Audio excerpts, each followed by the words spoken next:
Let me first welcome everybody. My name is Adam Stulberg, and I'm a professor in the Sam Nunn School of International Affairs here at Georgia Tech. I also co-direct the policy research arm of the school, which is the Center for International Strategy, Technology, and Policy. And in the latter capacity, it's my real pleasure today to be able to host this panel. This is a panel of August colleagues that are drawn from across the campus that are, as I'll mention in a few minutes, really bring a lot of expertise to bear on some of these issues to help us think through some of these challenges. Well, unless anybody's been hiding out in some sort of spider hole for the last, well, I don't know, 13 years, but needless to say, over the last 2 years, or certainly the last couple of months, you will undoubtedly know that the negotiations surrounding the current deal and its potential consequences have been at the nub of a very rancorous debate in the United States and globally. And the very effort to achieve the agreement, as well as the contents and substance of the agreement, have really been the foci of consternation. The protagonists, such as many members of the current administration, including President Obama himself, claim that this is the best real-world outcome that we could have expected, this joint program of action, this deal to curb Iran's nuclear ambitions.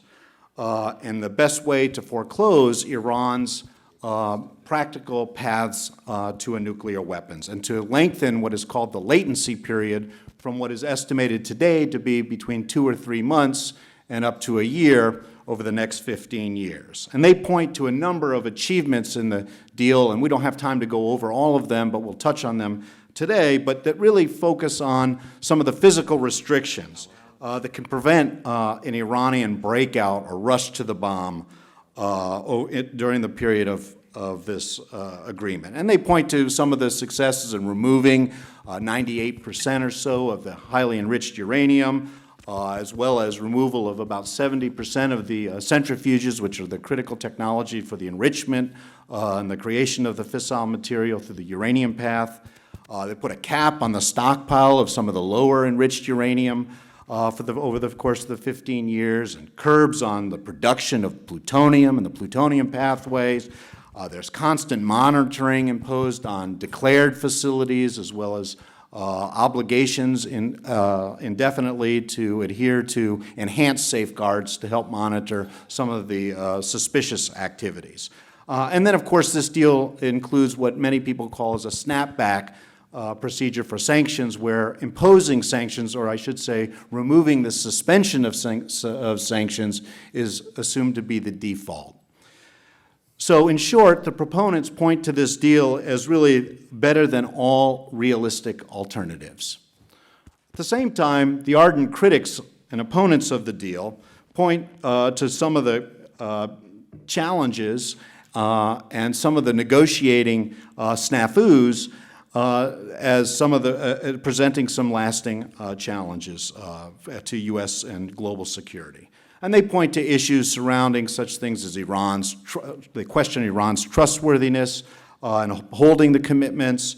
They suggest that the lifting of the sanctions is premature, ambiguous, and would be difficult to reinstate in the event of Iran's subsequent cheating. There's no such thing as complete and impossible foreclosure of routes to the nuclear weapon, or there's no such thing as no anytime, anywhere inspections. The deal does not eliminate Iran's possession of sensitive stages of the fuel cycle. It can potentially provide Iran with a windfall set of profits, up to, some people say, $150 billion to use at their own discretion, presumably for nefarious ambitions. So in short, these critics that call the negotiators amateur and the deal itself suspect suggest that no deal is better than a bad deal.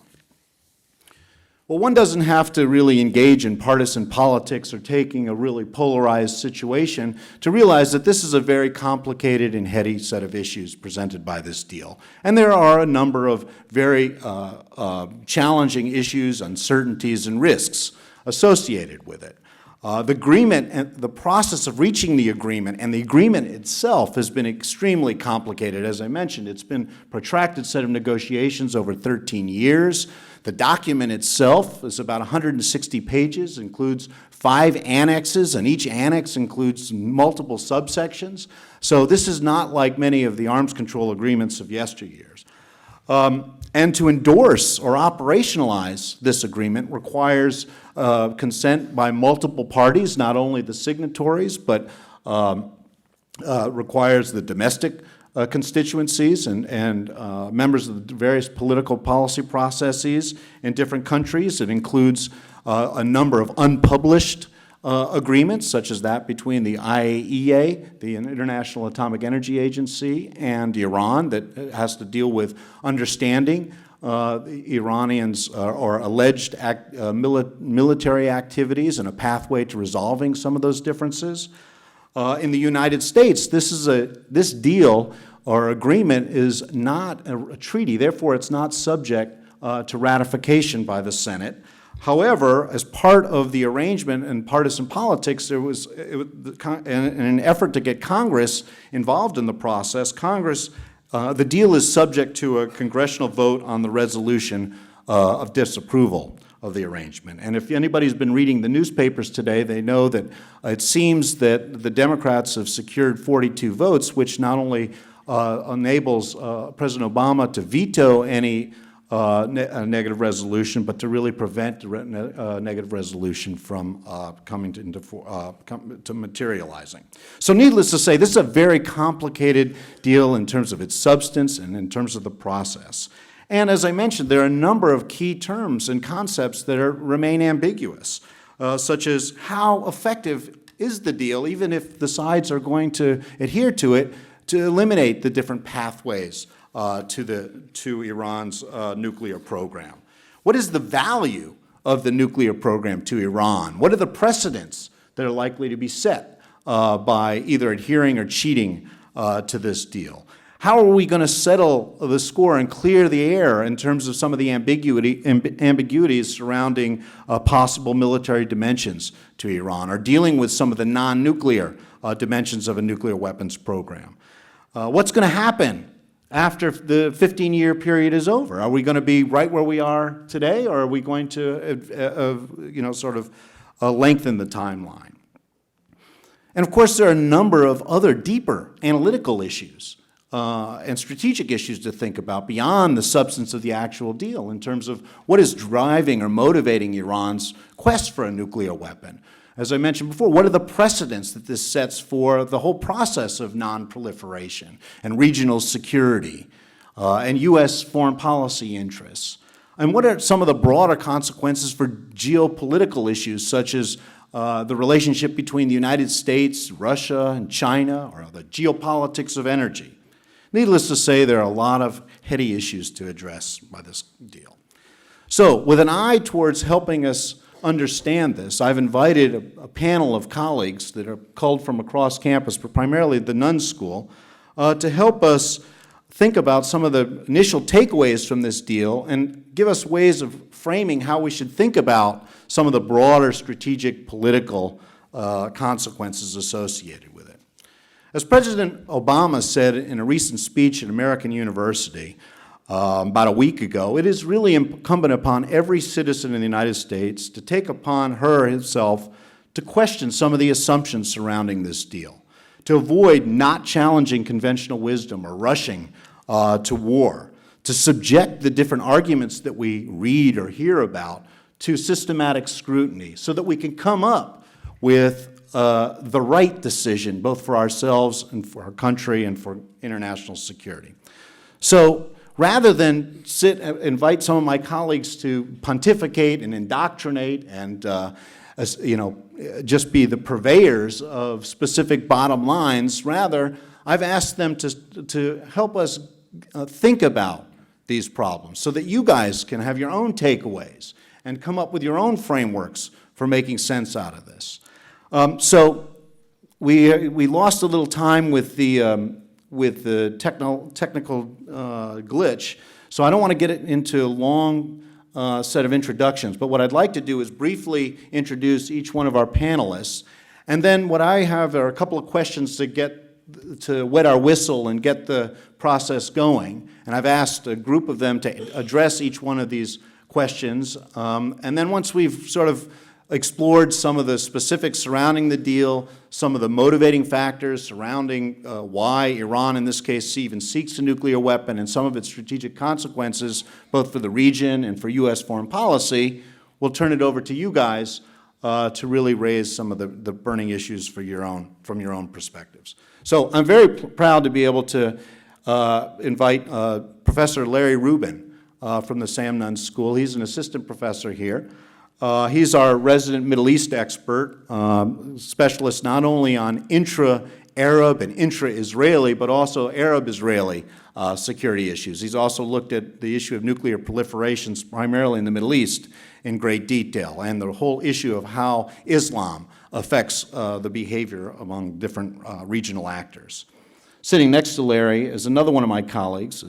She's an associate professor in the Sam Nunn School. It's Dr. Margaret Casal. And Maggie keeps us honest by making us reminding us that we are part of a technology institute here. And she's a real expert on some of the technical issues surrounding WMD proliferation and non-proliferation, emerging technologies in international security, and generally the science and technology dimensions to international security policy.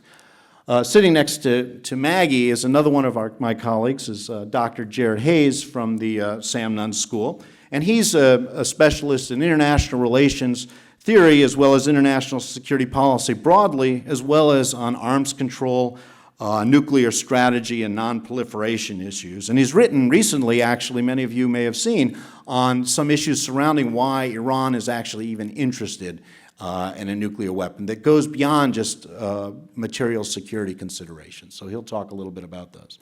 Sitting next to Jared is, and this is the first time I get to introduce him as such, is Professor John Garver Emeritus at the Sam Nunn School of International Affairs. And those of you who are not new to Georgia Tech are probably very familiar with John. John is really one of the leading experts not only on Chinese foreign policy, but specifically China's foreign policy towards the Middle East and Iran in particular. And so he can talk about a dimension to this issue that is often lost in a lot of the focus on just narrow U.S. foreign policy interests in the region. Sitting next to John is a colleague of ours from the NRE program, the nuclear engineering program here, Dr. Nolan Hertel. And Nolan is a full professor who has a very august career and credentials as a specialist in safeguards and detection and radiation materials. And those of you who are both students in NRE and international affairs should appreciate that Dr. Hertel is really one of the drivers across campus for bridging the gap between science, technology, and policy issues, and teaches a great course on international safeguards. So if you really get interested in some of the issues surrounding this deal, he has a great program that really actually allows you to touch uranium. So go figure, highly enriched uranium. So go figure. So so I can see he's glowing already. Next to Nolan, we're very fortunate this year because joining us on the panel is Colonel Lonnie Carson, who also has a PhD. And Colonel Carlson is a U.S. Army nuclear and counterproliferation officer, and he has a very long biography, but for me to tell you all about it, we'd have to lock those doors. So suffice to say, he's here to talk about some of the operational and strategic issues related to counterproliferation considerations associated with the Iranian nuclear challenge. So without further ado, why don't we just go ahead and get started? And what I've asked a group of my colleagues to answer right off the bat is, what are one or two or possibly three distinguishing traits or features of this deal that are important for thinking about minimizing Iran's incentives to develop nuclear weapons? So why don't we start with Maggie on this one? And so what are your main takeaways with what are the strengths of the deal and what may be missing from the deal that just is glaring in your mind? Thank you, Adam. you, Adam. So part of this deal is what it highlights. Is this working? Yes, okay, thank you. Is that the agreement, and it's likely passing now, as Adam mentioned, is a clear success for nonproliferation. The U.S. domestic debate over Iran really has been two debates, in which each side is arguing something different. One side, there's a focus on nuclear nonproliferation, which is characterized by a strikingly broad consensus in the arms control community. This side recognizes that what the deal can achieve in terms of nonproliferation and regional stability. It recognizes that it's a much more comprehensive deal, and there's a lot of lessons that have been learned from past experiences, including the North Korea deal. On the opposing side is a less homogeneous, but no less impassioned group who is less focused, if at all, on the specifics of the deal and rather on broader concerns, ideological, terrorism, economic, and human rights issues, as well as finding ways to isolate and ultimately destroy Iran's clerical regime, regardless of whether there's a nuclear program. For them, nearly any deal is a bad deal. This is sort of the converse to the proponents, where any deal is seen as a good deal. So both sides highlight legitimate concerns with respect to Iran. It is an authoritative regime, it's a state sponsor of terror, and it has issued and made highly incendiary rhetoric directed at a U.S. ally. The differences point not only to political differences in U.S. domestic policies, but point to larger challenges, and this is where it becomes more important, of, first of all, articulating and executing strategy in the complex geopolitics of the 21st century. This is not the Cold War anymore. And then, secondly, it points to different prioritizations. Is nuclear nonproliferation the priority, or should the U.S. national priority be countering terrorism and regime change? Adam? Lonnie, do you want to take a shot at it? What are your one to three main takeaways from the agreement? Sure. Is this working okay? Sounds like it.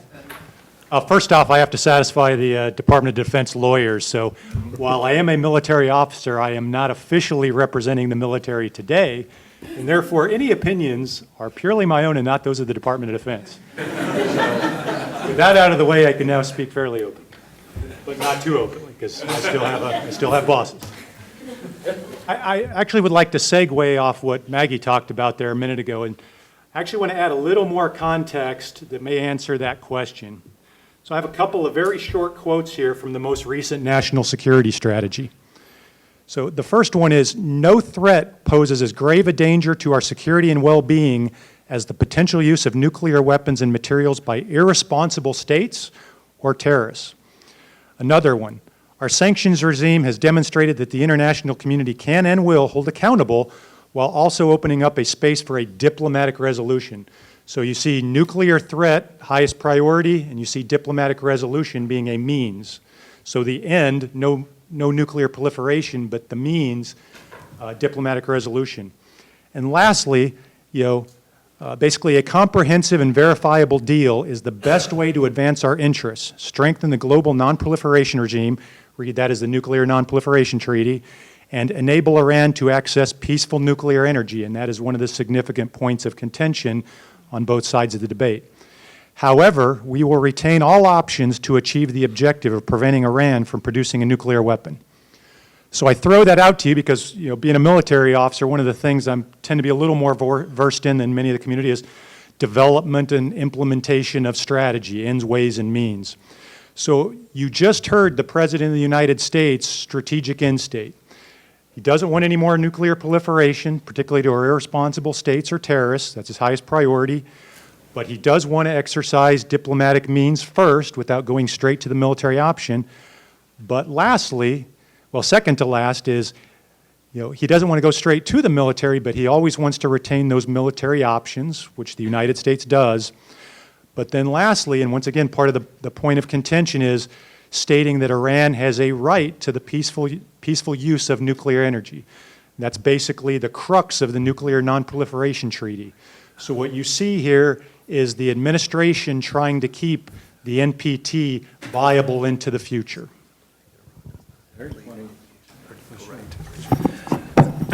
Well, I'm going to try to just make a couple comments that potentially haven't been made yet. I think rather than seeing it as a, and this actually has maybe, without going into the framing of the debate, it's hard not to say good versus bad, because we all absorb this information from a political context of good versus bad, and I think most people here, as outside of the political context, we want to see it as, you know, effective, not effective, what are some strengths and weaknesses of it. So I'll try to do that, but I'm sure I'm going to say good or bad if it comes in there at some point. That's my disclaimer.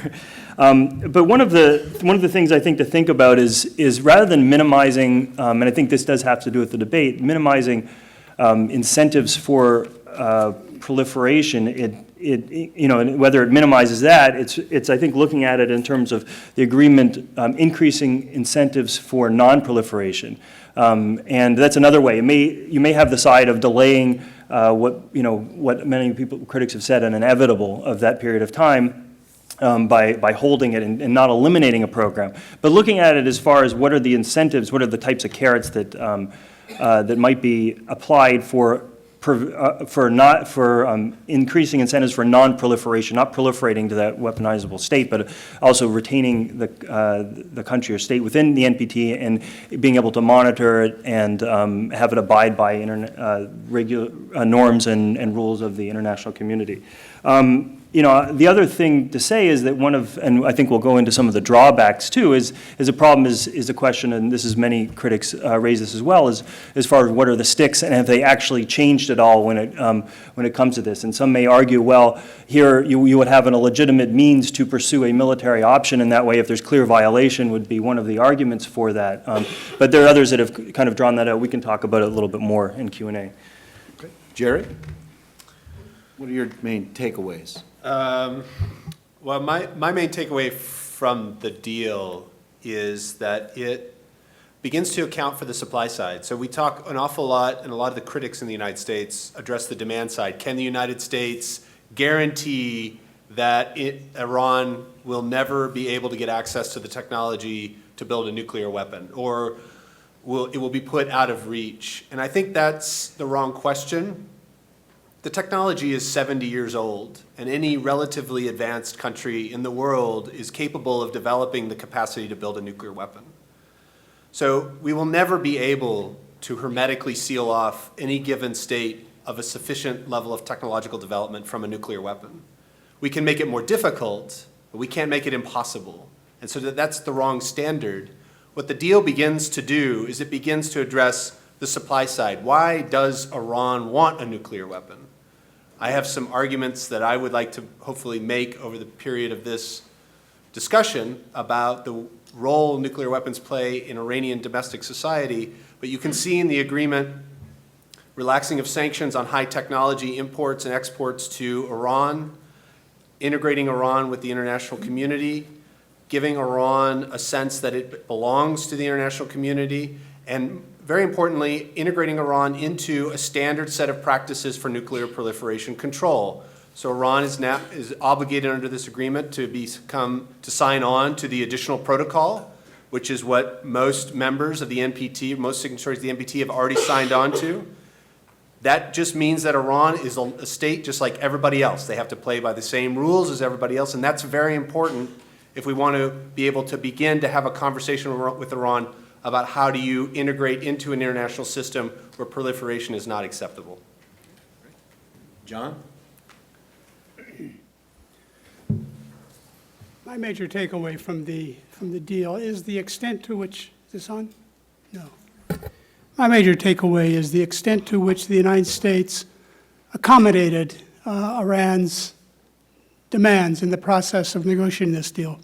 Between 2006 and 2010, the United States sponsored, supported, pushed through 6 United Nations Security Council resolutions demanding that Iran suspend nuclear enrichment, that it abandon nuclear enrichment.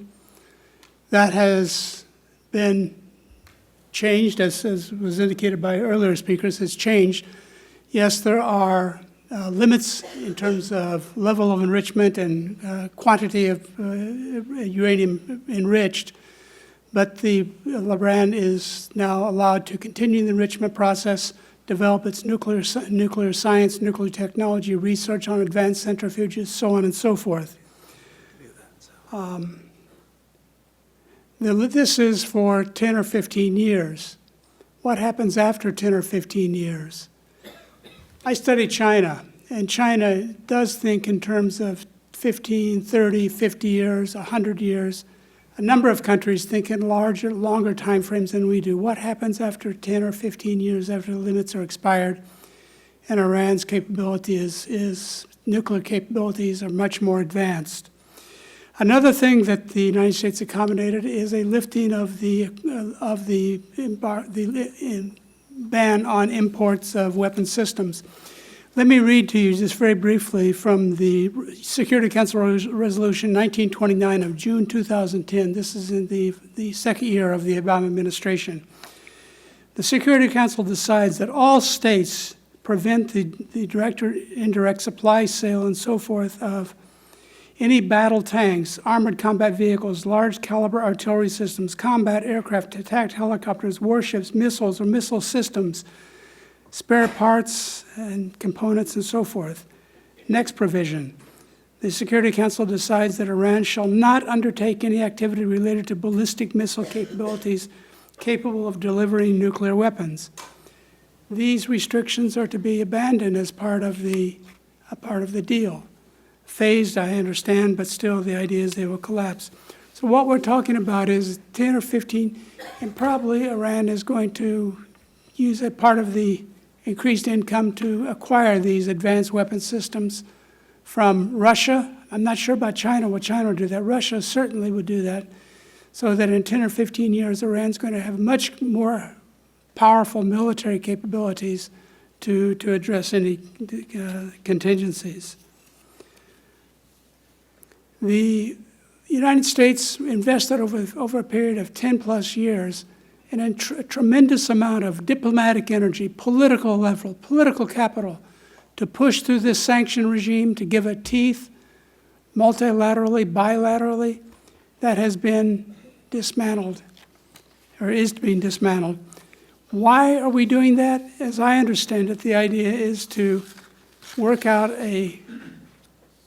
an accommodation with Iran, a strategic rapprochement with Iran, like with the U.S. rapprochement with the People's Republic of China in 1971-72. Yeah, you still hate us, you have a different ideology, but we work together, we have common interests. I believe that if this is in fact what Iran desires, it is worth it. Iran is a great power, it is a regional power, it is an ancient civilizational state. We're talking about a state which has 2,000 years of capacity. Go back to the Achaemenid Empire that fought the Greek city-states to a standstill. The Parthian Empire that fought the Romans to a standstill, the only civilization that the Roman Empire was not able to defeat. The Sassanid Empire, which fought for hundreds of years against the Eastern Roman Empire. The Abbasid Empire, highly Persian Empire, the Safavid, one after the other. The Persians are an imperial people. They are aware of that. They are proud of that.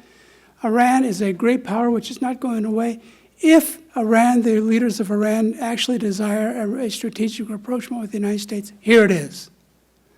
I think this is a real gamble, but I think it's on ceteris paribus is probably a gamble which is worth taking. Do the Iranian leaders and people desire a redefined relationship between the Islamic Republic of Iran and the world community and the United States? I don't know, and I don't pretend to know. I know there are a lot of people. I've been to Iran a couple of times. I know my people I meet in the restaurants, the stores, the hotels and so forth desire more access to the international community, more access to the United States, to get out from under this umbrella, the black cloud they're under. There's a longing in Iran for greater international connectedness and for economic opportunity. But on the other hand, you have people like the Revolutionary Guard, the Guardians Council, the Islamic foundations which dominate the economy, the supreme leader, the Bashir Corps, the Bashi Corps, the internal security thugs. What do they want? I'm pretty confident that they don't want a new redefined relationship with the world, because that is the route to subversion, to collapse of the revolutionary regime. What the outcome of this is going to be, I don't pretend to know. We're talking about the evolution of a nation of 70-some million people with incredibly complex diplomatic internal politics over long periods of time. I don't know what the outcome will be. I think this is a gamble. It's a real gamble, which is probably at the end of the day worth taking. But that's where I come down on it. Thank you. Why don't we turn to some of the technical issues associated with the deal? And Nolan, you've been silent here. Why don't you give us your thoughts on some of the specifics related to whether or not this deal does effectively limit the uranium, plutonium, or possibly covert paths to the bomb, or its impact on safeguards and latency, et cetera? Okay, let me just follow up something Jared said about 70 years old technology. I always tell my class nuclear weapons are Bronze Age technology. If you want prestige, you should go nanomaterials and nanoparticles. So nanotechnology will establish you now internationally with that reputation. To back up a bit, because I don't know what the audience is, but I mean, there are two routes to a nuclear weapon, right? One is to enrich uranium, which requires a rather extensive source of energy, often takes a rather large area, and we know that some of the facilities in Iran are underground. But that is the way to the easiest weapon. It's not the easiest route necessarily to the material, but it is a more simple weapon. As proof of that, when we dropped the bomb on Hiroshima, it was a high enriched uranium weapon. We didn't even detonate one for practice because we knew it would work. So the weapon is easy, but you either have to go with highly enriched uranium or you have to make plutonium. Plutonium weapons are much more sophisticated, but if you make plutonium, you can usually separate the plutonium out by a chemical process, so much smaller footprint. I think in the 70s, when people worried about folks making weapons in their garage by interdicting plutonium shipments in the U.S., they said you needed something about the size of a small winery to do all that chemistry. So that said, there are two pathways. So we see different things. We see that in the agreement, we see the limitation of centrifuges, which would be the primary path to enrichment. We see that a vast reduction in those, and only the older ones are allowed. The newer ones obviously have higher separation capacities. We do see in the agreement that the development of newer, higher technology centrifuges are allowed, but in limited numbers, more kind of like a R&D situation, so that at the end of 10 years, something happens with that. So that kind of addresses the highly enriched uranium side. On the plutonium side, we have an ARAC, I'm not sure my pronunciation is correct, but we have this heavy water reactor that's being redesigned. If you look in the agreement, they give the parameters. They give you, for nuclear engineers, they give you the flux. And the idea there is to make it difficult, although I think the fact sheet the White House put up said impossible to make weapons-grade plutonium. I think that's not something any engineer would concede. Some of the strange things, though, in the modification of that is they're allowed to make isotopes for medical and industrial applications. What do? That takes high-enriched uranium rods, puts it in the reactor. Associated with that is a chemical processing facility to extract those isotopes. So, iodine-131, molybdenum-99, which most of you would know from medical procedures, and technetium-99. And the deal there is, I could foresee that, okay, you hit some uranium targets, you pull them into these same chemical facilities, you could extract plutonium weapons grade. So all this kind of, in the end, boils down to what? And I'll kind of stop with that, but a matter of monitoring what's going on. Inspections are key. What do we mean by continuous inspections? What do we mean in these, quote, secret agreements that I won't comment on because I'm not quite sure what's in the media is the correct discussion of those.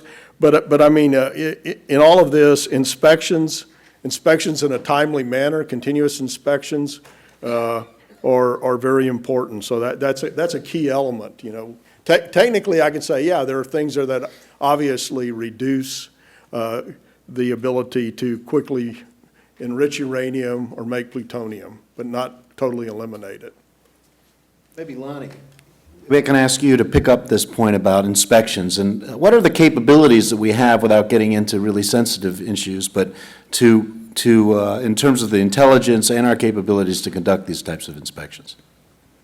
Well, that's one thing I'd have to give the negotiators considerable credit for is, you know, you just heard a discussion about the enrichment aspect of the fuel side, but really the agreement covers the entire fuel cycle, everything from tracking the ore all the way through the spent fuel and that disposition. So not only is there that tracking and verification of that, but in the process of doing that, you can basically gain intelligence through the various aspects of that. So there's a considerably more intelligence that can be forthcoming to us, the United States and our allies, by going through this verification process than what we have right now, pre-deal, which is essentially Nunn, or national level highly classified intelligence, which is, you know, typically not on the ground, it's distant and so forth, and your confidence level is relatively low. So it opens up a considerable amount of information as far as the verification side. The other thing the deal does, there's a lot of discussion about the fuel aspects, but if you actually read the agreement, they hit on all the aspects of weapon design, everything from the neutron generators, the computer modeling, multi-point explosion technologies, all these things that you actually need to weaponize something other than the most rudimentary uranium gun type device. So once again, through that verification process, a considerable amount of intelligence that can come forth. And so operationally, what that means, you know, whether it's from the military perspective, but also from the diplomacy side, is it gives you that, it increases that latency time that, you know, Professor Stolberg mentioned. We have the opportunity for additional indicators and warnings that increase the president's decision space.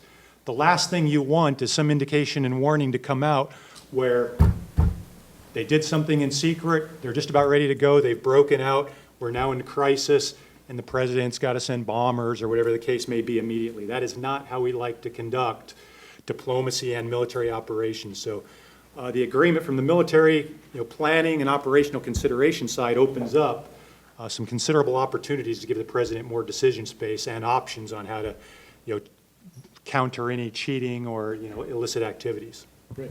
Maggie, do you have something to add to this? Yes. Okay, is this one working now? Fantastic. I want to actually sort of ping off of something Nolan said, and he talked about it from the perspective of an engineer looking at it and those details in it. And what I think we see in this agreement, it reflects technical expertise and science diplomacy, which is an area that often doesn't get a lot of attention. It also, I think, reflects the fact that the Secretary of Energy, Ernie Moniz, is not just a typical policy wonk. Here is someone who's coming from a university lab where he has a robust engineering research group working, as well as a policy expertise. So it is this involvement from, sometimes I call it ground zero, of individuals with technical expertise that one can see the fingerprints in some of these details that have often been lacking in agreements that were crafted largely by folks who were more typically policy wonks, lawyers, those who have much further separation from the engineering side.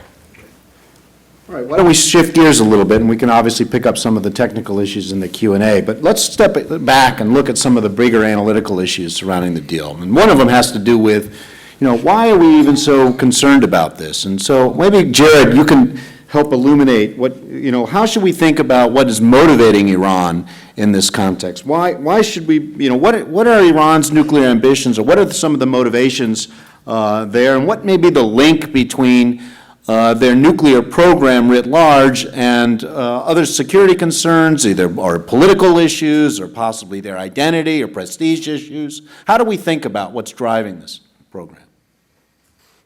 Okay, well, the first point that I want to make is the one that John made, right? So Iran is an ancient civilization, and they recognize that same way China recognizes their ancient civilization, Russia recognizes theirs. And so from a standpoint of prestige, we have to consider that Iran being marginalized in the international system, being treated as a pariah state, not just by the United States, but by other states in the international system, has problems in terms of Iran's, what we call in social psychology, positive distinctiveness. We all like to feel good about ourselves. That's part of the reason why we cheer for football teams, right? When the football team is successful on the field, you haven't done anything. You've been sitting on the couch. But you still feel good about yourself, right? You enjoy positive distinctiveness from the success of the group that you're a member of. Well, national groups are no different. We see this in the United States, so we don't like to talk about, for example, how Native Americans were treated during colonial period in the United States, because it reflects badly on us, so we don't talk about it very much. Well, Iran has this same drive for positive distinctiveness, and nuclear weapons as an important technology, symbolic technology. I think Nolan is correct. Obviously, he's correct. He's the nuclear engineer in the group. Nuclear weapons are not a super sophisticated technology, but they are exemplary of national capacity. There are very few weapons technologies that you can develop that are more symbolic of national potency than nuclear weapons. Nanotechnology might be a stronger indicator of technological sophistication, but it's really hard to see. Whereas nuclear weapons are very easy to see. So even though the technology is old, they're easy to see, and not very many countries have developed nuclear weapons. The 5 permanent, or the 5 legal powers under the NPT, who are also the permanent 5 members of the Security Council, North Korea, India, Pakistan, South Africa had them, then gave them up, and we're pretty sure the Israelis have them. But that's it. So out of the almost 200 countries in the international system, that's not very many. So if you're able to develop a nuclear weapon, that puts you in some pretty prestigious heights in the international system. So the desire for positive distinctiveness in Iran gives leaders in Iran who want to pursue nuclear weapons the space to do so because they enjoy the support from the public. If you look at the 2009 Green Movement, which was an abortive, perhaps, attempt at an Iranian Spring, the leaders of the Green Movement did not repudiate the nuclear program. It is symbolic of the power of Iran. And if we want to deal with that, we have to address that positive distinctiveness, which is part of the point that I was making earlier, that the Iran deal begins to address that, begins to bring Iran in from the cold, recognizes, as John says, that Iran is an important, very important state in the international system. And so if we begin to think about, I hear an awful lot, so I was listening to a podcast this morning, Bob Kagan was on, and he was talking an awful lot about the U.S., Everything is from the U.S. perspective. Never mind that this was negotiated with the other permanent members of the UN Security Council, plus Germany, plus the EU with a representative there. So this is not just an arrangement between the United States and Iran. But there's almost no reflection in the media about what does this look like from the Iranian perspective. Iran is arguably now, with the exception of ISIS, in one of the most secure situations it's ever been in. Its arch rival, Saddam Hussein, is gone. Its rivals to the south and on the Arab Peninsula are suffering from weak oil prices. So from a security standpoint, which is often one of the drivers for acquisition of nuclear technology, Iran is sitting pretty good. And yet we still have these concerns, and we have to think about that.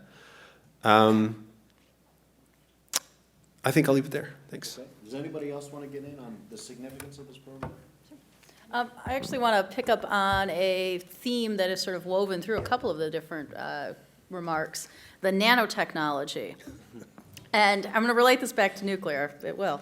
So the mid-2000 knots, about 04, 05, 06, I was looking a lot at Iranian nanotechnology. And in particular, I was looking at elite statements. So what do the leaders of Iran, what are they saying about nanotechnology? And I kept running into these comments from individuals, particularly in the Majlis, which are Iran's equivalent of the congressional reps, making equivalencies. In particular, one statement stands out, that the United States does not want Iran to have nuclear technology and nanotechnology. And, so other than both of them beginning with the letter N, and sort of what do they have in common? Well, I mean, one could say, I think if you looked at it from a less sophisticated view, you could say, well, they're both weapons technologies. One's a proven weapons technology, one's a potential. But more importantly, to what Jared was saying, these are indicators of prestige. These are indicators of international capacity and indicators of prestige that are taken and seen as very important. When he was the head of Iran, Ahmadinejad made statements about nanotechnology, particularly that Iran was the leading Muslim nation pursuing nanotechnology. So this is very important. And by the way, if you go talk to folks in Turkey, they dispute that. So again, it's who's got this leading in these different areas of technology. Why don't we do this? We've got a little bit, we're short on a little time, so why don't we move to, I'm sure we'll pick up some of these points in the Q&A, but let's touch on some of the strategic implications of this deal. And Larry, why don't you talk a little bit about how this would resonate in the region itself? Well, I want to start by saying one of the things that, I think the grand, we'll say the grand hope or vision probably with one of them might be that it would transform the region in that way. And I don't, it might be great if it works out that way, but I wouldn't put my bets on it in that happening. It doesn't mean it's a reason not to go forward with the deal in that way, but I don't see it happening that closely and in that manner in the long term, in part because of the local conflicts that exist there. And either way that a deal or no deal goes through, or an agreement, you're still going to have many of the perceptions among the regional states that would occur one way or another, the way these narratives are played out, whether it's an alliance between the United States and this happened 10 years ago when there was talk about this grand bargain during the Iraq War between Iran and the United States, and then many of the Sunni states threatened by amping up their activities in Iraq. And some of our allies doing this too. So you've got basically these types of effects that go along in the region. Another of others that could come out from this too is the U.S. actions having these types of effects. What they might be is to sometimes assure some of our allies in the region may have this effect by, if it might be supplying weapons, desired weapons to say like the Saudis or the Emiratis or the Israelis, but I think more so with the Saudis and Emiratis, you've got the effects. How is it going to affect Iran? Maybe it will trigger that security threat that would seem to be reduced when it lost one of its main adversaries with Iraq, and also after the U.S. withdrawal from the region. And you may reamp or amplify that security aspect that could drive proliferation, or also with the Israelis, those types of sensitive technologies going to some of our other Gulf allies to, of course, assure them, but then threatening or seeing to somehow threaten the Iranians. And then you have the local conflicts that probably won't go away in anytime soon. We are seeing some movement potentially on the on the Syrian front without going too much into some of these local conflicts, and people have made these, have said, well, it might have something to do with the shifting of perceptions of maybe there's some type of way to get, because of the nuclear agreement, to have Iranians and potentially the Russians come to some type of political arrangement there. We don't know if that would have happened with or without this deal. But the fact is this is going to, even if there is some type of political arrangement in Syria, which has effects throughout Iraq and will affect populations in Saudi Arabia and in Jordan, this would still be the case. So that's not necessarily to put a damper on this deal or arrangement. What I want to say is these are some of the broader implications that could go a number of different directions at different scenarios. Okay. John, maybe you can comment a little on the extra-regional implications. Specifically, how does this play with China? What are China's interests here? What are the relationships with Iran that are at play here? And what do you think the implications are for that angle?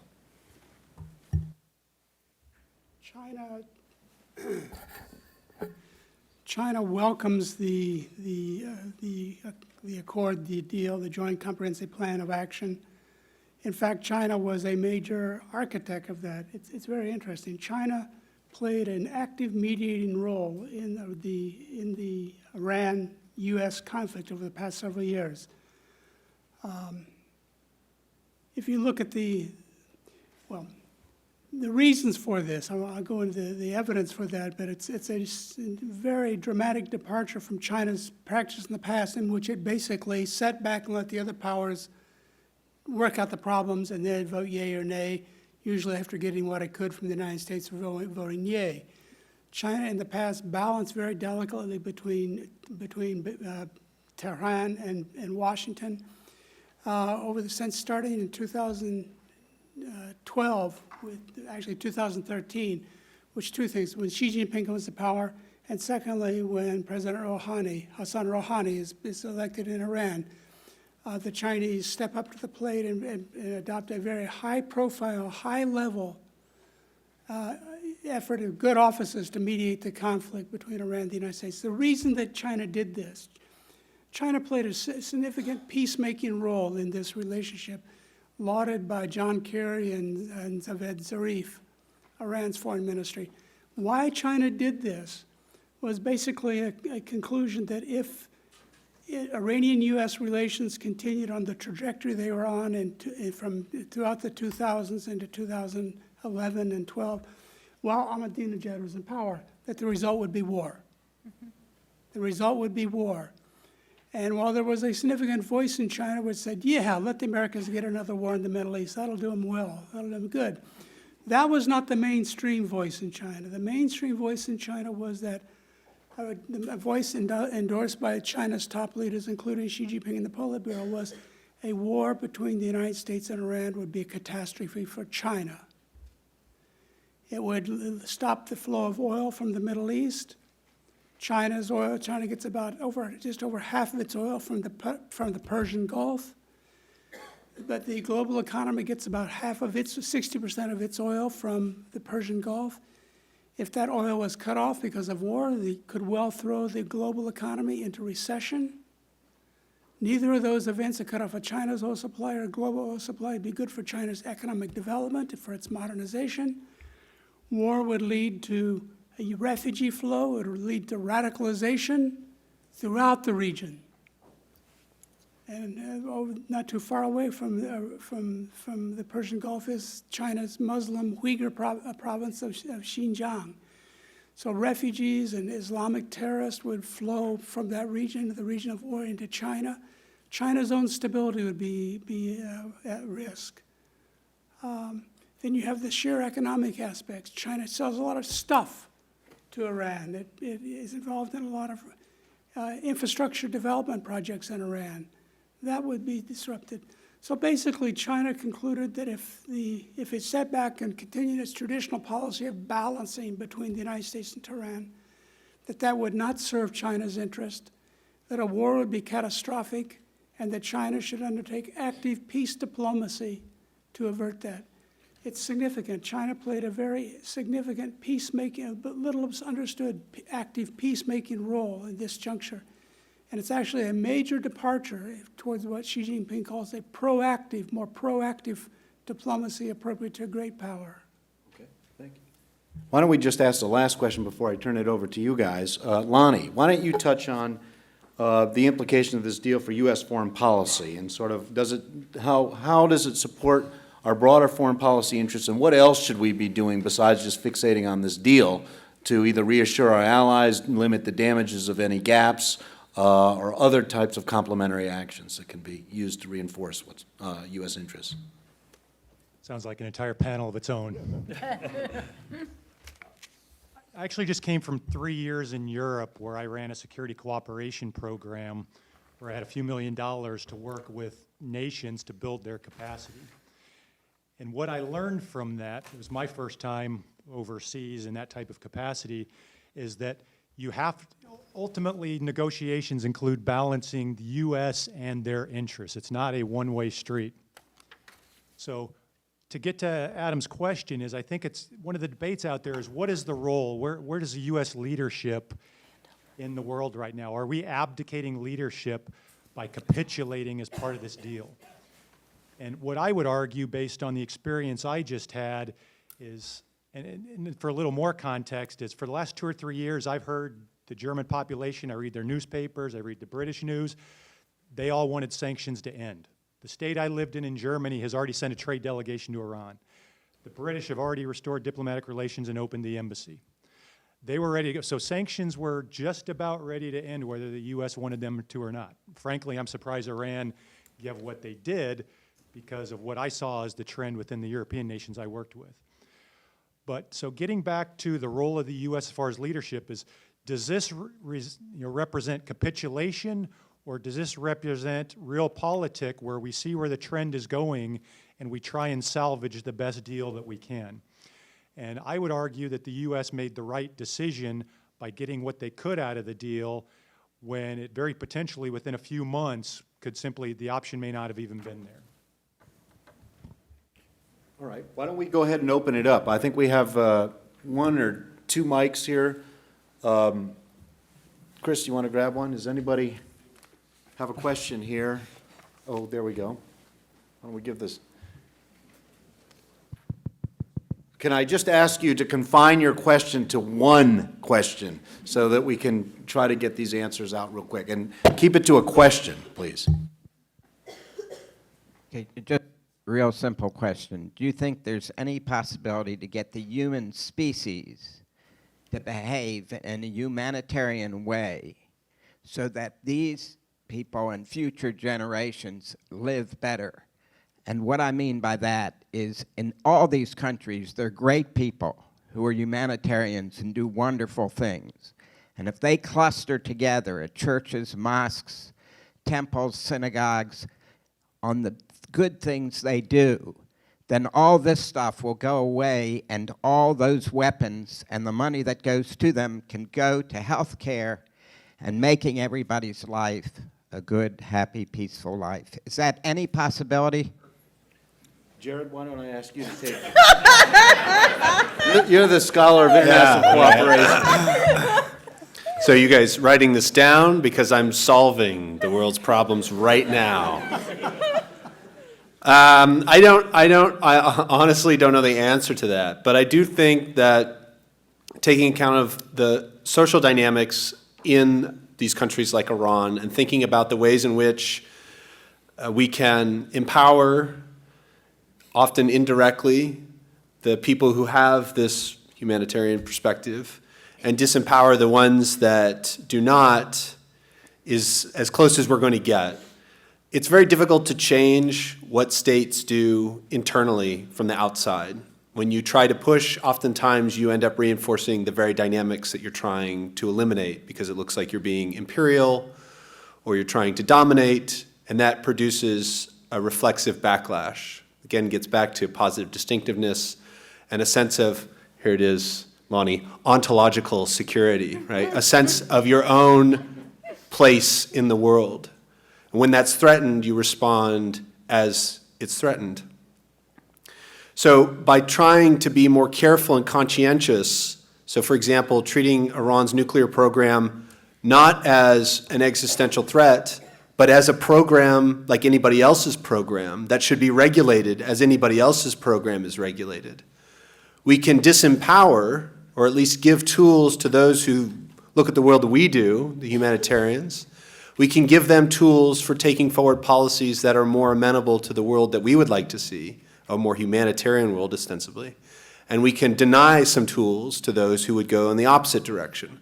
But in the end, that's all we can do. We can give them tools. We can't make them use them, and we can't always predict how those tools will play out in domestic politics in other countries. I could give a theological answer, but I'll refrain. But I think in some sense we're all flawed, right? We're all a little selfish. You know, are we ever going to eliminate that? I don't think so. And in some people that selfishness plays out in rather dramatic ways to seize power. And so it would be great, and I think there are ways to minimize, the situations we see in the world, but probably never to totally eliminate them. So don't call me a pessimist, but that's how I see it. I think we have a question over here. Do any of you believe the deal is non-optimal, and if so, how could it have been realistically better? Anybody? How should I say, on-site inspectors sitting in the rooms with detectors, watching everything move in and out, unlimited access, none of this. I'm going to tell you, I'm going to be there in 24 days to inspect a facility so you can clean it up, move things around. I think that would be the ultimate thing. Now, whether you can, I don't think you can negotiate that, but I mean, IAEA has some opportunity maybe to do something stronger. But continuous monitoring, it's not clear, exactly what that means, So I would say inspectors. Maybe I can ask somebody, one other person on the panel to touch on, what is the appropriate benchmark to even address that? Is it a technical optimality issue, or are there other factors that may affect the incentives or make it, or raise the bar sufficiently high to discourage erstwhile cheating? Anybody have a take on another non-technical benchmark? No takers. Okay. All right. Well, let me turn it back to the floor. Where's the next question? There we are. Okay. Is there anything in the agreement that deals with the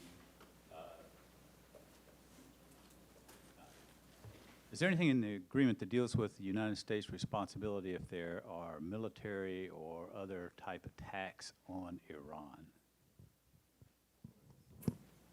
No.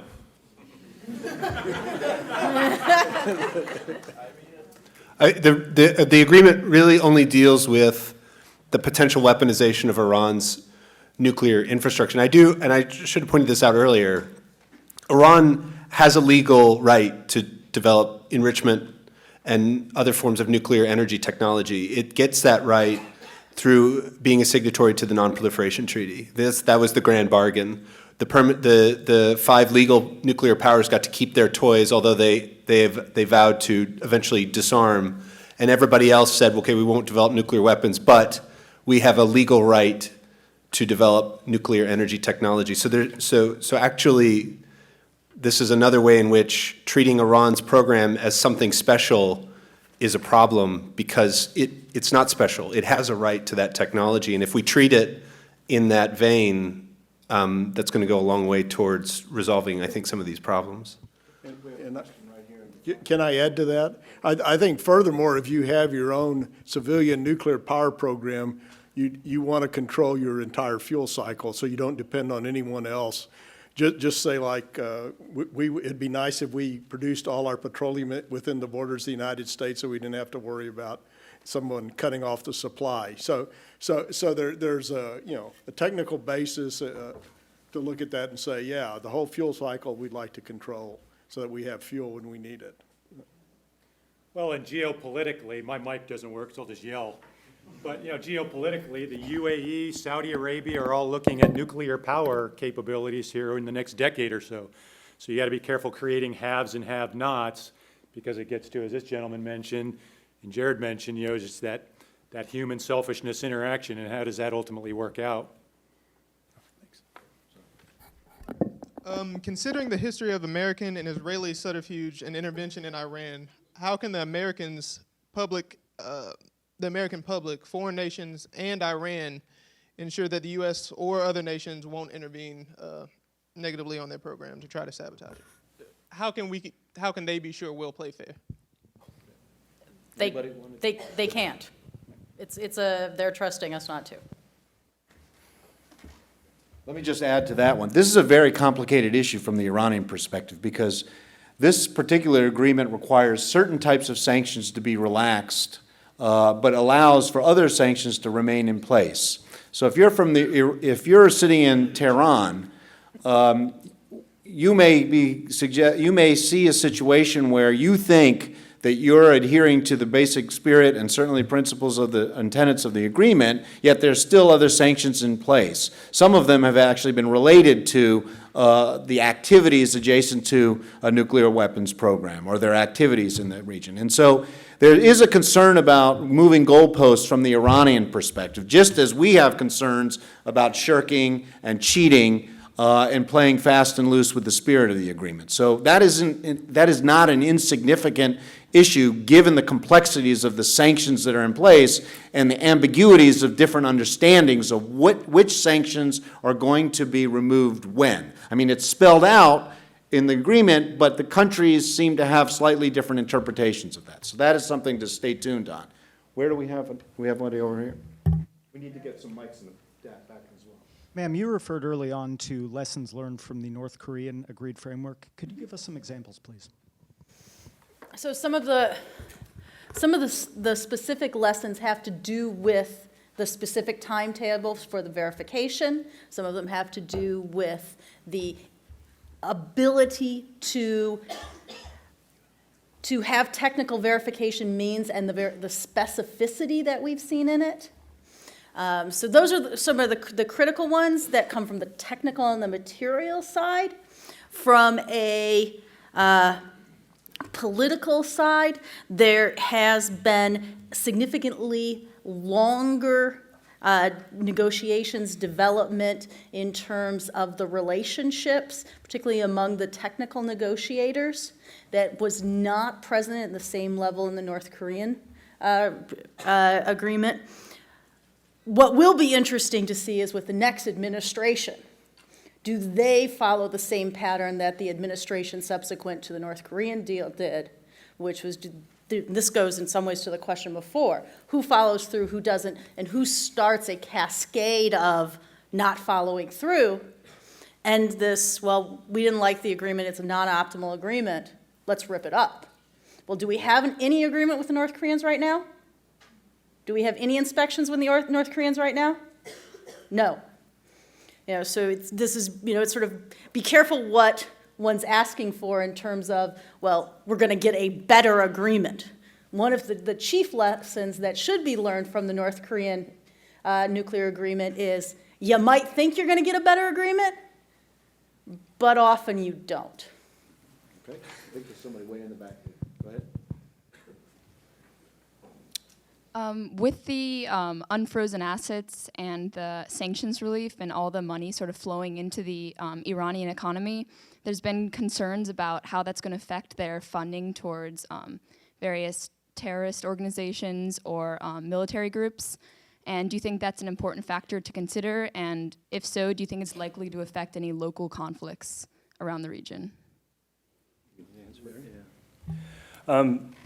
Yeah, that's a good question, and one, and I think a fairly strong criticism. I think I'll probably go back in terms of my initial answer to say, as far as analyzing the agreement itself, more about in the proliferation domain, these issues are important, but they're peripheral, and that's as Dr. Kosel first framed it that way. This is how opposition has framed it. And I don't think it's entirely, it should be dismissed because these are concerns.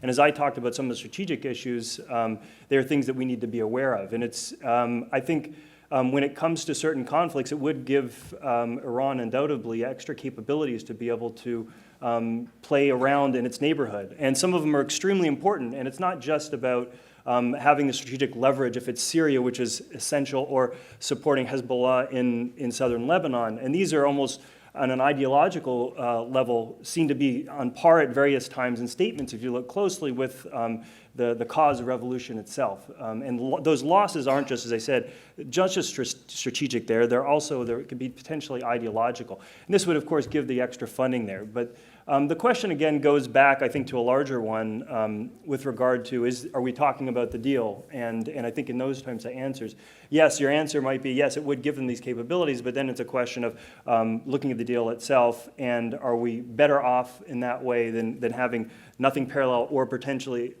nothing, as we say, in 6 to 9 months? And I think that's the strongest argument. So I want to add to that. So in the first instance, Iran has tremendous financial demands at home. They have infrastructure that hasn't been developed. They have technological sectors, economic sectors that are badly underdeveloped. So it's not as though that money is going into a country that looks like the United States, right? That money is going into a country that's been badly battered by sanctions. The leadership may choose to divert those resources to military adventurism in the region, but they're going to have their own legitimacy problems at home. It's true that Iran's governance has this autocratic, theocratic nature to it, but it also has democratic aspects. And we do see elements or concerns about legitimacy in Iran's governance. So I doubt very much that they're going to take all $150 billion and sink it into playing games in Syria or Lebanon. And I also want, this is going to make John really proud because he's a realist. Iran also is seeing the limits to their own military capability in the region. So for example, there was a general for the Quds Force who became very prominent in the last few months, last 6 months or so, has been very vocal. But as Iran has figured out that they can't do whatever they want in Yemen without provoking a counterbalancing coalition by the Arab countries, and they can't do whatever they want in Syria, and they've realized the limits of their power, he's disappeared from the media. And this is particularly important because he had foreign policy legitimacy, foreign policy authority within Iran. He's gone. We don't see him anymore. In fact, there's evidence that the Iranians have appointed a minder to keep him under control. And the foreign minister now is the voice of Iran's foreign policy. And this is very significant. This is a shift from militarization to diplomacy, which is exactly what we're asking them to do. John? I think it's not likely that Iran would spend $150 billion buying weapons, but it's not unlikely they'll spend $1 billion a year buying weapons, which is about what China purchases annually from the Russian Federation. And they're very, very advanced weapons, shooting down American airplanes, attacking American ships and so forth. That's what Russian systems were designed for. They're very good, and $1 billion a year will go a long way. But I think that the basic question is whether or not Iran continues to be a revolutionary, pursue the Islamic Revolution. And I'd come back here to an analogy with China, the U.S. rapprochement with China. The U.S. rapprochement with China worked in large part because Mao Zedong understood to forge a new relation with the United States, China would have to pull back from the effort to drive the United States out of Southeast Asia, support insurgencies in Southeast Asia, and so on and so forth.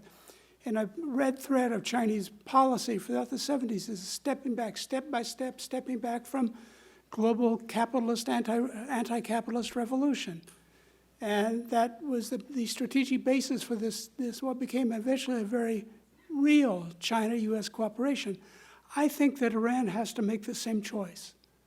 And if they continue to try to drive the United States out of the Persian Gulf and ensure that the security affairs of the Persian Gulf are dealt with by the countries littoral to the Persian Gulf, which is Iran's professed objective, that it won't be a rapprochement. I hope that it is, but I think that's a decision that Iran still has to make. Okay, thank you, John. Lonnie, you want to take a last crack at this, and we'll switch it. Yeah, I'll just add a quick comment so we get to the next question. But I just want to tie you back to the strategy pieces that I mentioned at the beginning is, from the operational perspective, even a country the size of the United States with the resources we have can only do so much. So you have to learn to prioritize, and bureaucracies don't often do that well. But whether you agree with the strategy or not, I would argue in this case, based on the president's strategic direction for what he considers the greatest risk to be and what resources to apply to it, that the deal does directly tie into that strategic end state. I think we have a question over here. Do you think this will be the stepping stone needed for the United States to open up the Iranian embassy and vice versa? Anybody want to take a crack at the bilateral relationship? I would love to see that happen, but I don't think it's going to be. I think there's going to need to be more work done. All right. Somebody, I think right there, has had his hand up for a while. Yep. Yep. How has the deal shifted the power dynamic between conservatives in Iran, most notably the IRGC, and then the civilian government and moderates like President Rouhani and the civilian people at large who, in my view, don't really like the IRGC and just kind of put up with them? I think, Jared, you touched on some of these things, but I don't know, do you have anything else to add to that in terms of? No, I don't think so. You'd have to, so I haven't traveled to Iran recently, so I don't know what's going on. And it's very difficult to predict the outcome of the agreement, right? We're debating now, is this a good agreement, is this a bad agreement? It's all hypotheticals. We won't know whether this empowers Rouhani is a relative moderate versus the Iranian Revolutionary Guard or the Quds Force. We won't know until this thing plays out, because it's going to depend on decisions those policymakers make in their own country and how they use the tools that this agreement gives them. Larry, do you have something to add? Well, I think I just echo, it's more of a wait-and-see policy of what happens really within domestic politics of Iran and how it reacts and frames discussions outside of it. And I think it's something, I mean, it is, one of the things that you could be aware of is that it is a very vigorous discussion, even if there are limitations to the types of discussions that do take place when it comes to selection of who runs for, for office. But when it comes to actually the vigor of discussion, there is a fair amount. It doesn't get covered as much here, but and these types of things will change and they'll shift. And if you do pay or follow these issues, you'll see them especially over the next few months. John, did you have something to add? Revolutions do come to an end. And I think that, I agree with you that there's a longing among the youth of Iran, especially, and the intellectuals, for a new path for Iran, for an opening for greater contact, greater freedom. The problem is the institutions of state power established by the revolutions must protect themselves. And opening will bring in powerful subversive forces that they're not sure they can control. And again, how this will come out, I don't pretend to know, but there's a fundamental, deep debate going on within Iran now about the future of the country. I think one thing there's an interesting angle that may be worth exploring is that in Iran, this agreement also is being subjected to approval by the equivalent of the Iranian parliament, which most people have generally thought is more conservative. But the discussion that's going on there is that this is going to be then a legal document, suggesting that it's going to be binding in some way. And this is something that we don't generally pay attention to. The political sensibility is that this is usually more of a satrap or the parliament is very conservative. But the dialogue about this having legal standing within Iranian society is one that may be quite interesting to look at, even within the existing institutions. I think we have a question here in the middle with the mic. Going back to that note, do you believe that after the increase in infrastructure and the spending and perhaps increase in wealth of the people that this agreement and other international trade would bring to Iran would push Iran towards a more democratic and less militaristic government, or do you believe that's just too hopeful? Is there any more to add on this issue that we have? We don't, unfortunately, have a real Iranian expert here, so I think that question gets into the nitty-gritty. But is there any, Maggie, do you have something? I would suggest while they are very distinct differences, one can look to what was the effect of bilateral and trilateral agreements with the Soviet Union. I mean, we had a lot of non-proliferation. Did that lead to, was that the piece that led to significant governance change for the Soviet Union? Not really. They were important for stability. But it's because we're focusing on it and because this is significant in the context of U.S.-Iranian relations in the last, 25, 30 years, I think we're really focusing on it. And I'm a little concerned that people might be putting too much expectations on this single agreement. One can be hopeful, but let's also be realists. I think there's somebody here.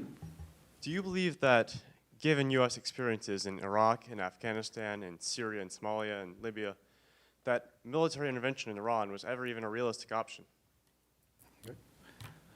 Realistic from what sense? In the sense that the political leaders in the United States might have chosen to do it, or it was likely to be successful? Either angle. We'll give it to the tip of the spear. Lonnie, why don't you? Well, I mean, not to be flip about it, but military options always remain on the table. I mean, the president has said that repeatedly, even once this deal was, agreed upon. So, realistic, hindsight being 2020, we never, ask about Iraq beforehand. You may not have considered that realistic, but we certainly have the necessary capabilities to ensure that, as the President has stated, that Iran will not become a nuclear weapon state. So whether that's realistic and whether or not it happens, there's no way of knowing. But if it gets to that point, and once again, the deal gives us the indications and warnings and that increased latency time that we have other options straight than going to that high-intensity military conflict, that there are some other preferred options before we go there. But we certainly have the capabilities. Personally, individually, I have no desire to go spend time in Iran. But we do what we're told to, and that option will remain on the table. So. Jared? I think Maggie's clarification is important. In the United States, we have this firmly grounded belief in the efficacy of military power, so I think it was probably a possibility. I'm sure somebody war-gamed it somewhere. They had a plan.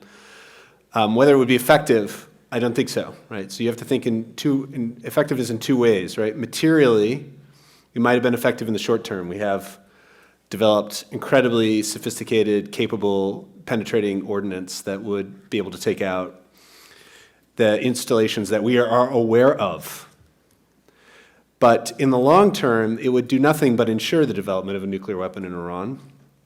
What we often forget in the United States is that Iran, and what the Iranians do not forget, is that Iran has been victimized by the West repeatedly, right? That's in part what the 1979 revolution was about. That's what brought the Ayatollahs to power, was the abuse by the West towards Iran, replacement of Mossadegh, et cetera. So an attack against Iran would simply reinforce that narrative to the point at which no politician in Iran for the foreseeable future would be able to do anything other than completely support a nuclear weapons program. So if we wanted, the best thing we could do to ensure a nuclear weapons outcome in Iran is to bomb them. Because eventually they will dig deep enough or find someplace we cannot find and build a nuclear weapon there. And another thing to consider also is that with the agreement, it does provide some of the transparency that we don't have right now about what they're doing, and if they resist, what they're not willing to do, which then would enable to make the U.S. to make a stronger case for ratcheting up the pressure. So even with the deal being incomplete or being suboptimal, as somebody mentioned, it could actually still strengthen either the case materially and certainly diplomatically if you had to make the decision to go to the next step. So it's not an either-or issue necessarily, and I think that's one of the things that some of the folks at the strategic level have been making. We have where's the next mic? Right there. The United States seems to be in this deal mainly for political reasons, whereas China is helping out, as one of you mentioned earlier, mainly to protect its investment in Iran, although the argument could be made that we're protecting our investment in Israel. The consensus seems to be that U.S. is in it for political reasons. Do you foresee with, say, Saudi Arabia, I think somebody mentioned Saudi Arabia is pursuing nuclear energy, a reversal in the roles where the U.S. has to step in because China would feel threatened?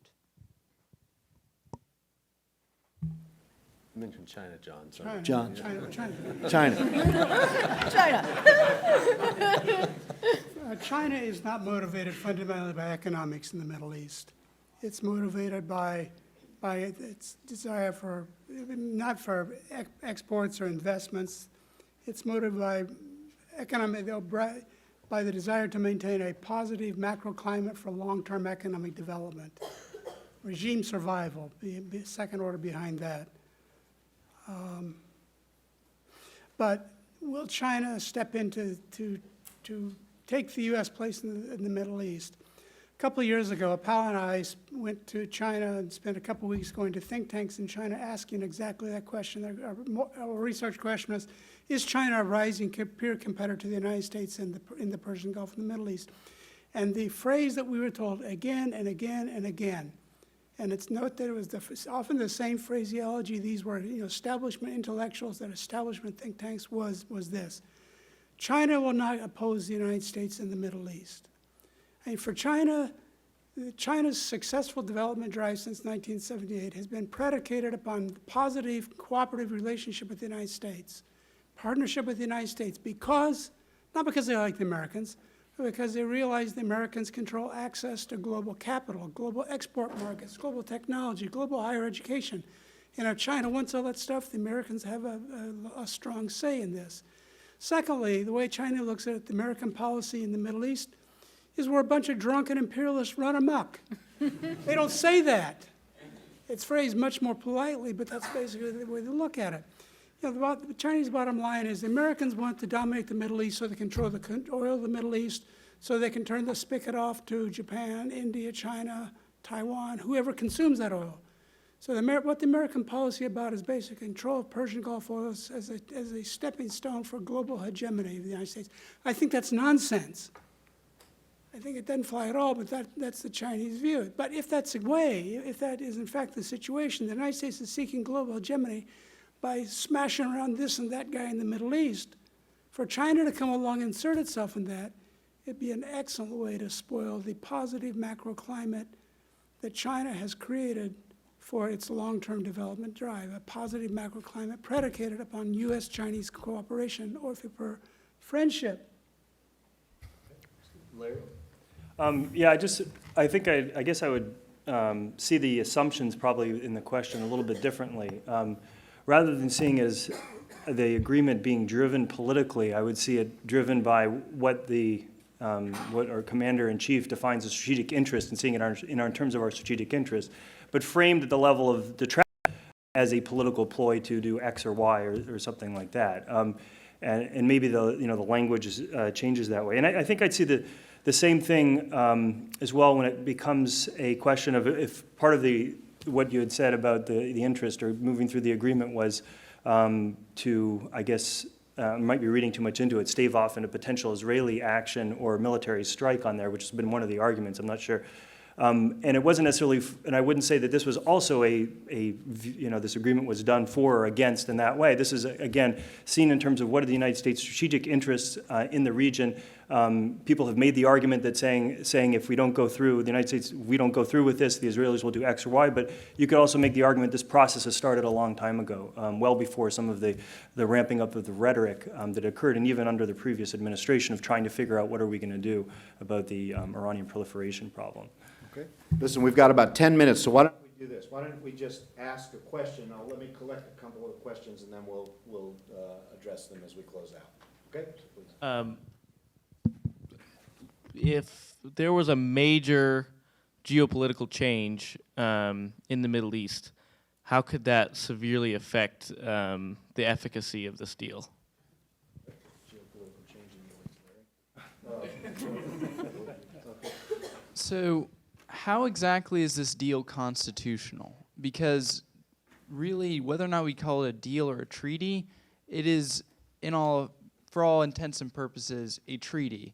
And essentially, we've taken it to the point where instead of having the Senate have 2/3 approval to approve the deal, instead they had to vote to even have a say in the deal at all. So what kind of precedent does that set for the future? And how could it not just be undone on day one of a new presidency? Jared, you take that one. Why don't we can you hand the mic right behind you? Right. My question is, obviously now we have all these inspections and such, but I'm actually a nuclear engineer, so my curiosity is what detection methods did we have, if any, in place with Iran to know what their capabilities were? And I guess similarly, what do we have with North Korea? Nolan, you'll take. That's a Liz question. I had one quick question. First of all, thank you all. It's so nice to hear this discussed in a calm and well-reasoned manner.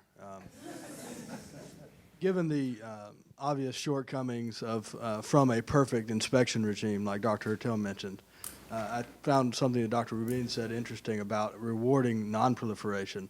To what degree do you guys think, or do you professors think that this is trying to place or engender a norm of non-proliferation while not robbing the Iranians of the threat of potency, while actually removing the actual danger of them being close to a breakout?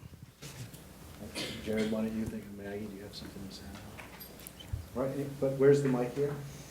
Is somebody else? Yeah, why don't you give it to that first? Why don't we take one more and then we'll see if we can knock these out. Just what sort of economic disruptions or repercussions could we expect to see both in the regional economic markets of the Middle East and internationally with this deal in place. Also relating specifically to the oil market that has been very volatile in the last year or so. Okay, great. So why don't we go, geopolitical changes in the Middle East, how would it affect this deal in the future? Larry? Yeah. Why don't you take that one? Well, that's a tough one. So I forgot my crystal ball of what might be considered geopolitical change and what they might be. But I think just thinking around what might, and I won't even say what are realistic, because very often we can run these, as some of you have been in my classes, these games, and the outcomes that occur in some of these path games are things that we would be, from the beginning, think are realistic, but I've noticed they've happened 2 years later. But I guess with that, some of the things to think about might be something like a collapse of the Syrian regime and what, one or two possibilities of what might that look like, and thinking about how might that affect Iranian security, and assuming all things are equal, as in, there's so many assumptions here. The United States and Iran do or don't still trust each other, right? There's so many variables there that might. I think it's a type of agreement, though, to kind of summarize and let other people say a little bit more, where it's not necessarily guaranteed, it's not ironclad that everyone's on board. There's a lot of distrust, involved, and I think it's become pretty clear on both sides.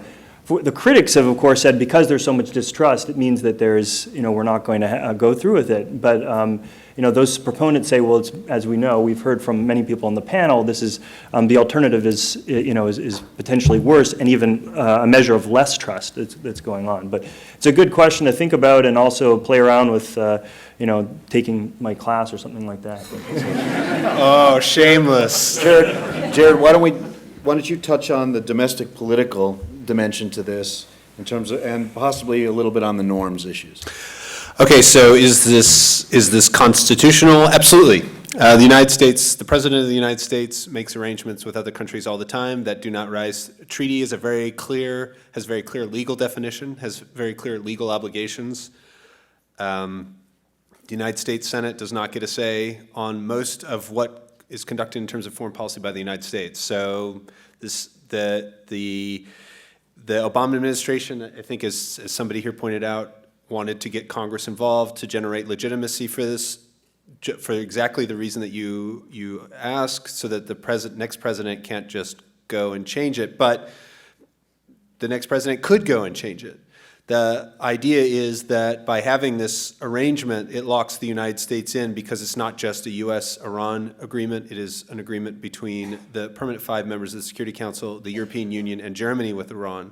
And the United States then faces not only tremendous pressure to hold the line, but in the event that the United States defects, our sanctions are not going to be successful in forcing Iran to change their behavior by themselves. So the only way that the United States can have an effect on Iran if a future president wants to change this arrangement is to get the other parties on board.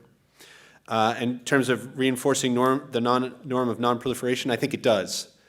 In short, I'll let Maggie have a greater go at this, but I think it does, because it demonstrates, as long as Iran doesn't build a nuclear weapon, as long as it keeps Iran within the nuclear non-proliferation regime, then it reinforces that norm, that you're not, if you sign, and you stay in.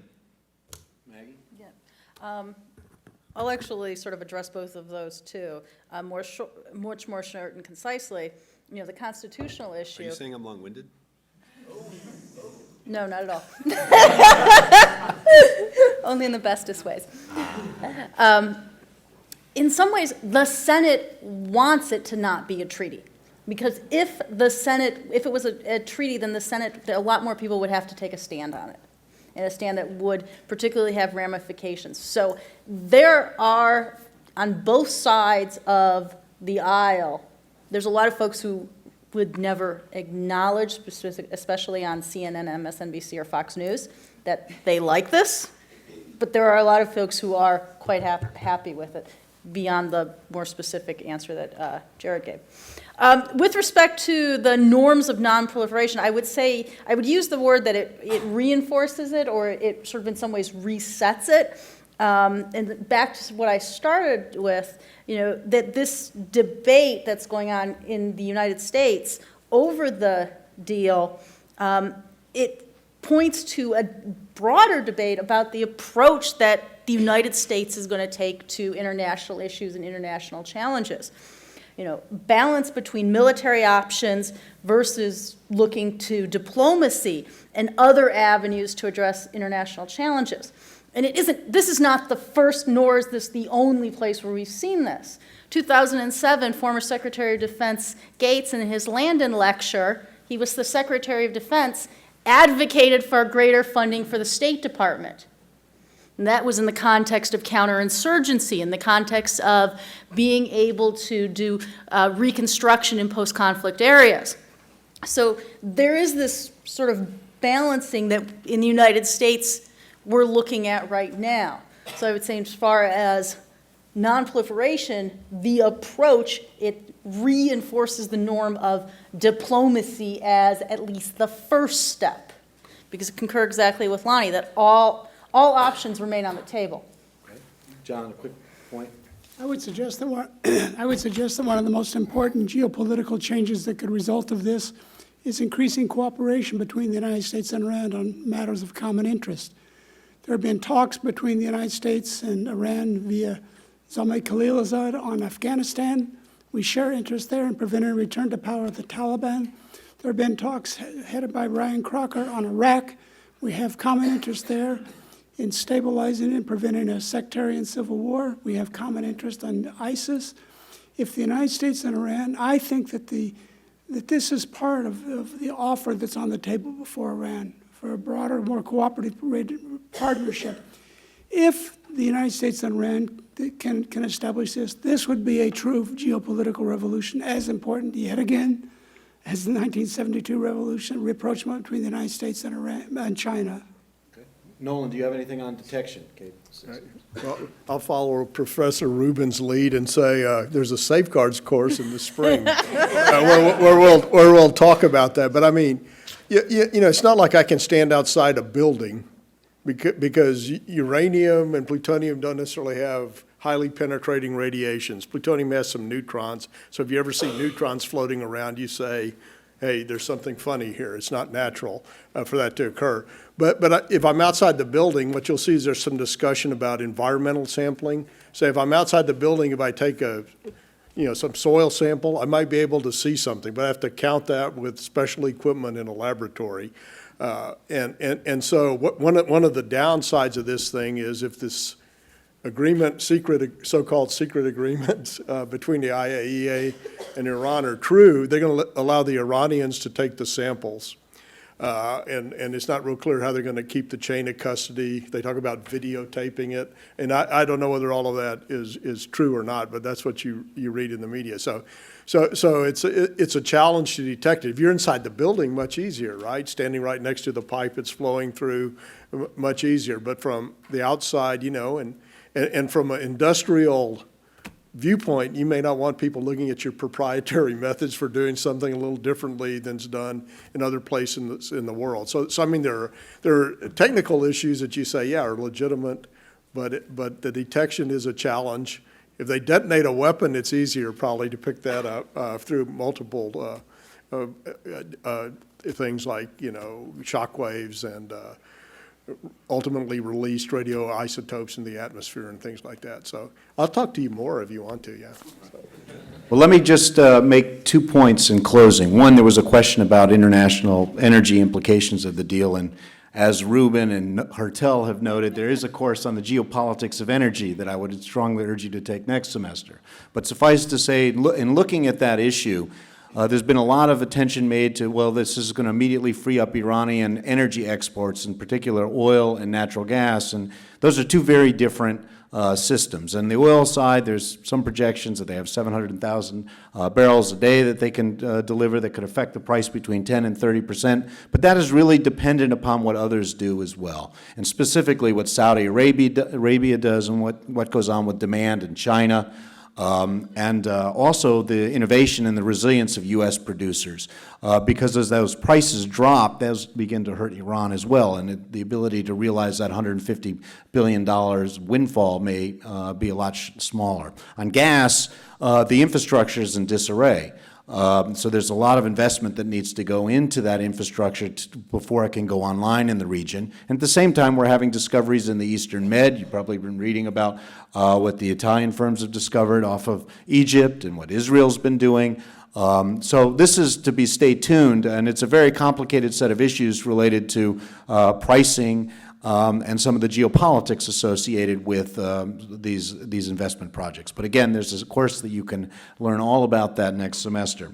And finally, let me close by noting again how heartened I am by how seriously everybody here has taken this issue. As I mentioned, President Obama has stated explicitly that this is arguably the most significant foreign policy issue that we've faced since the invasion of Iraq in the early 2000s. And it's imperative that we as citizens, and especially as future leaders here, take our obligations seriously and really think systematically about issues. Don't take conventional wisdom on its face.